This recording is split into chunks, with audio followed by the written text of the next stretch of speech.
Waste में जो ये लोग बोल रहे हैं अभी इस टाइम पे डी डॉलराइजेशन और ये सब, अभी आप एक जॉर्ज सोरोस का लेक्चर देखेंगे, उसमें वो बोल रहा है कि this is required for the western economy to stabilize. And वो बोल रहा है कि भाई साहब चाइना को आना पड़ेगा तभी ये चीज सक्सेसफुल हो पाएगी, अदरवाइज नहीं हो पाएगी।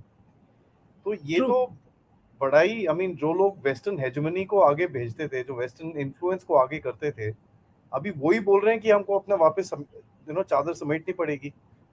तो इज दिस कि उनको ये चाहिए?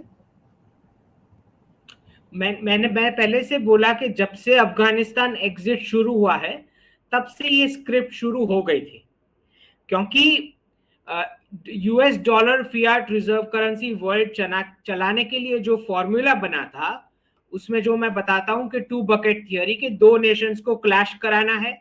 एक कंट्री जो है बाजू वाला वो बदमाश कंट्री है और दूसरा अच्छा वाला कंट्री है, तो बदमाश वाले को सैंक्शन करने के लिए अच्छे वाले को डॉलर्स और आर्म्स देने पड़ते हैं। इसी तरह से यूएस डॉलर चला। तो जिस दिन अफगानिस्तान एग्जिट हुआ उसी दिन से ये जो टू बकेट थियरी है वो कोलैप्स होना शुरू हो गई थी, क्योंकि सऊदी अरेबिया ने तुरंत ही डिफेंस एग्रीमेंट साइन कर लिया विद रशिया।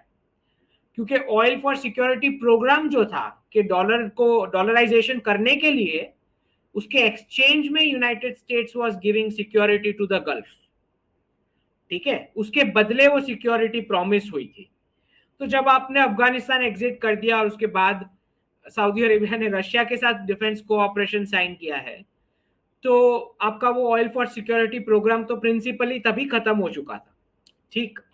तो आई एम नॉट सरप्राइज्ड के, और फिर आप ये भी तो देखें कि यूनाइटेड स्टेट्स के लिए भी तो ये अच्छा है, क्योंकि जो पूरा एक माउंटेन ऑफ डेट खड़ा हो गया है उसको सॉल्व करने के लिए अब कुछ तो रीसेट चाहिए था उन्हें भी।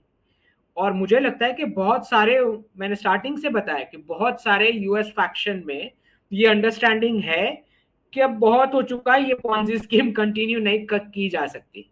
तो उनके भले के लिए भी है कि वो अब अपनी सोसाइटी को फिर से ओरिएंट करें, वापस वो फैमिली और ट्रेडिशनल वैल्यूज पे लेके आए, जहां पे the government will not be able to take care of your aged parents. वो सोशलिस्ट बेनिफिट्स जो प्रिंट कर करके देते हैं वो नहीं दे पाएंगे, ना ही कोई ऐसी इन्फ्लेटेड सैलरीज मिलेगी। ठीक है, कि आप हाइपर इंडिविजुअलिज्म और वोकिज्म कर पाए या मिशनरीज की फंडिंग कर पाए, ये सब बंद हो जाएगा। जैसे ही करेंसी का प्रिंटिंग बंद हुआ तो वर्ल्ड वाइड मिशनरीज का फंडिंग बंद हो जाएगा। ठीक है, और सारा सोशलिस्ट बेनिफिट्स गया मतलब कम्युनिज्म भी जाएगा। ठीक। तो ये पूरा वर्ल्ड जो है वापस रिपेयर होगा, जो पूरा रीसेट जो है। इसीलिए मैं बोलता हूं dedollarisation is equal to deradicalisation, decommunism and demissionarisation. अच्छा, डी कोलोनाइजेशन का पूरा वेव भी साथ में शुरू हुआ है। ऑब्वियस सी चीज है, बिकॉज पाउंड से जो पाउंड की जो लीडरशिप थी वो ट्रांसफर हुई थी डॉलर पे। राइट। तो ऑब्वियस सी बात है कि पूरे वर्ल्ड को ब्रिटेन से अब इंडिपेंडेंस मिलने जा रही है। Right, not the one which we got in 1947। तो पूरे वर्ल्ड को ये पूरा डीकोलोनाइजेशन ऑफ माइंड्स जो शुरू हो गया है, जहां पे इटली बोल रहा है कि we will ban the English language, Australia बोल रहा है कि हम यूके के मोनार्क्स को करेंसी से हटा रहे हैं, कैलिफोर्निया में अफ्रीकन अमेरिकन कम्युनिटी बोल रही है हमको रेपरेशंस दो कॉलोनियल टॉर्चर के, और अफ्रीका में गाली पड़ रही है जिस तरह से। तो पूरा डीकोलोनाइजेशन ऑफ माइंड्स। ठीक, और इंडिया ने भी तो जैसे एनईपी लाके बताया है कि कैसे बच्चों को कुछ साल तक तो ये पढ़ाई का बोझ देने की जरूरत नहीं है, और रीजनल लैंग्वेजेस को पुश किया है।